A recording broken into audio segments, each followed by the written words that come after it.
Hi, I'm Seamless, and today is Friday, which means it's time for a new How to Bass.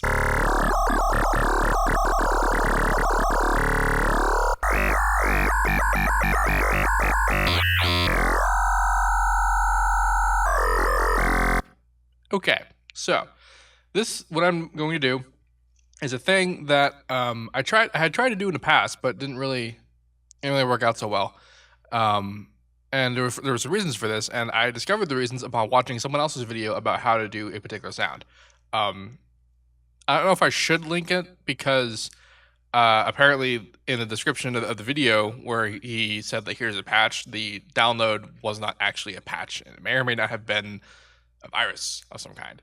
But because I actually did post it on my Facebook about the video that I have had got this idea from, and there were some comments once people went to go look at it.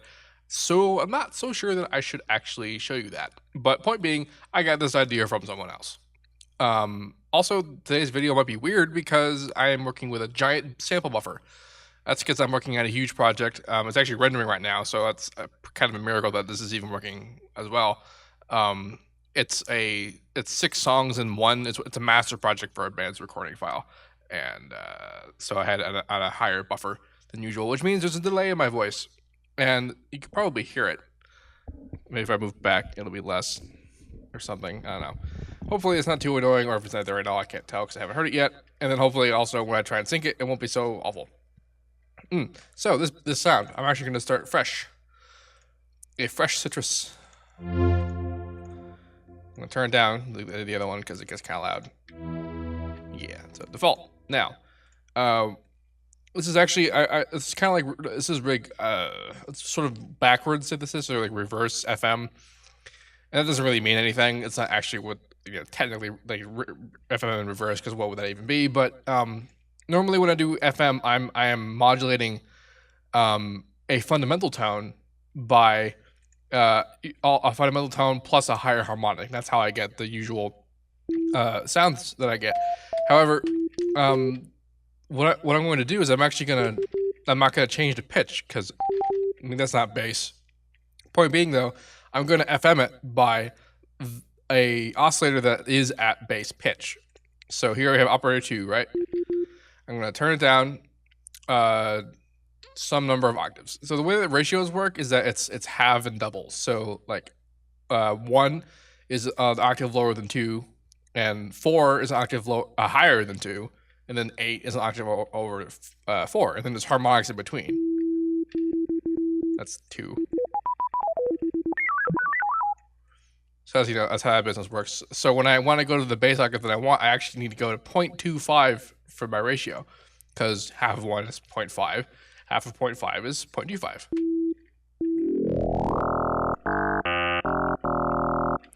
So what's happening here is that when I FM it by that pitch, our brains interpret the incredible speed of FM to be the new period sound, which then gives us the new pitch information. So we think that it's actually that low. I've opened the EQ here so you can actually see what happens to the tone. So here's the original tone, right? And then if I go to nothing and start up, it's not doing it because I'm not FM'd. Yeah. So that's what FM does. I've done a couple of videos about how this works, but for today, I'm going to do it again because it's kind of interesting to see from this perspective.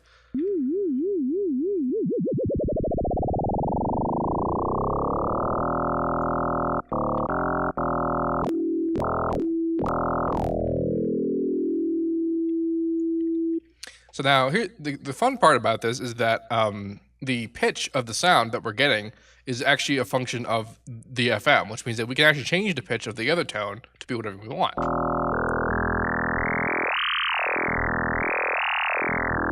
Like it has some influence on how the sound sounds, but it still sounds like it's the same pitch because of the fact that the modulation oscillator is still at the right pitch for the bass sound to be bass. So I'm going to do it to cement this in our minds is to actually just bring in a bass oscillator. So I'm going to make oscillator 6, which I usually use as my bass reinforcement anyway. I'm going to bring this down to also be 0.25 so that it's the same pitch as the modulation oscillator. So now we have bass reinforcement. And so right there should have been the point where you say, oh, that's what that sounds like. And that's what that sound is from. Because this is kind of similar to the normal FM type, but it's in reverse. Instead of having the fundamental tone being modulated by a high harmonic, we're modulating a high harmonic by the fundamental tone. It's not the same high harmonic because that would sound like this. That's kind of no. But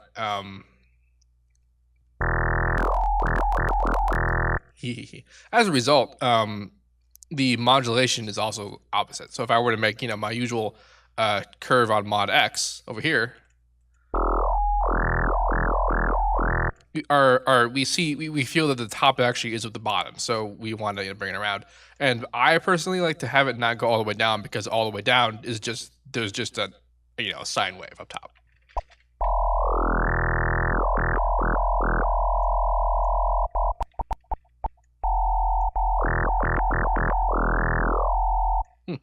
So much like in the original, like how to base 6 and how to base 50, when I go over this sort of thing, a triangle wave applies all this stuff differently than a sine wave does. I kind of actually moved that away a little bit. There we go. It makes it a bit cleaner as it bounces around between pitches.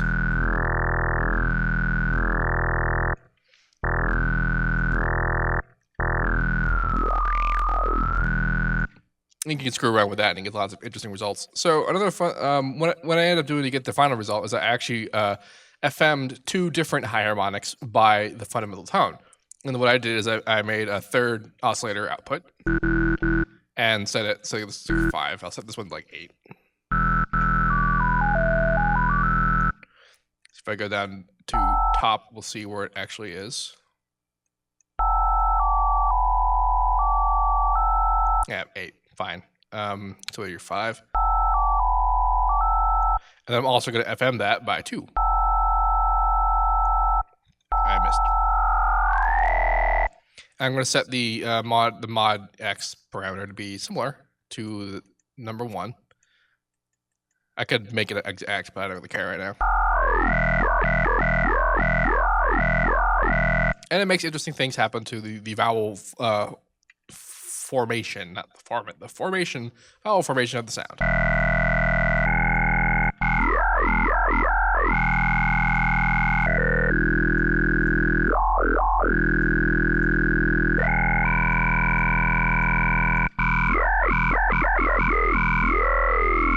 Which can be interesting. So what I did in the original sound over here, so I should just look at that now, since we've got the basics of building it down. Let's work with some of the more advanced tricks that I applied here just for fun.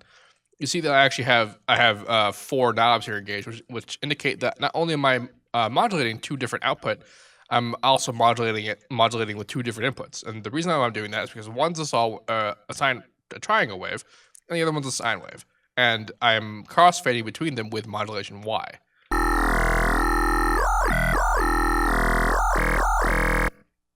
So the sine wave gives you the super squelchy kind of like wet sound, and the triangle wave makes it sound more kind of chiptune because of the bouncing up and down the 2 individual pitches as opposed to sweeping through them all like the sine wave does.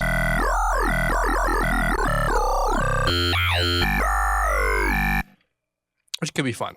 Now, I'm also routing the second one, the higher of the 2 harmonics, into the first filter, where I have the filter off and I've engaged the wave shaper.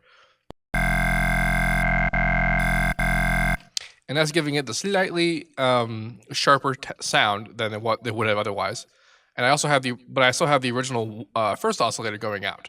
And the reason why I do that is because with this kind of distortion with the wave shaping that I have made, it kind of removes the squelchy effect if I were to put that one in there. So when I have them both in there, I get one that's squelchy and then one's high harmonic. So I get the high texture applied to the sound, but I still have the squelchiness in there too. So we get the best of both worlds.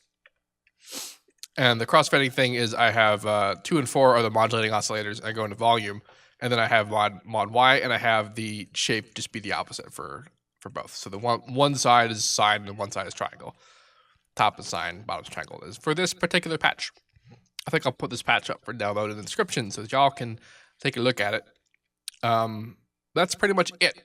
for this particular sound. I had a couple of like when I was experimenting, I found some neat things I could do. Maybe I'll do like an addendum to this how to basis. Should I perfect any of them? Because I sort of just figured out that this can happen, because of the other guy's video. If you're really interested in who the other guy was, you can go to my Facebook, which is official Seamless now.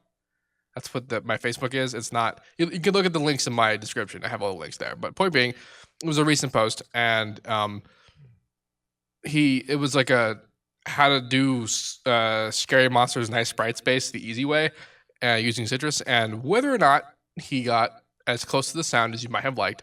How he got there was very interesting to me, which is why we're doing this how to base at all, because it was involving this technique. He did some extra things, which were kind of a cool idea, but I feel like were totally necessary for this particular segment of how to base. Anyway, tomorrow's Saturday, which means that there'll be a FL Basics tutorial happening, as well as my weekly live stream, which will happen at 6 p.m. EST -5 GMT. This week will be like last week. It'll be a continuation of this electro track I'm working on, and we'll see how that goes. So just remember that the link to the streaming website is also in the description and stuff. If you have any questions about any of that, let me know. And as usual, have a nice day.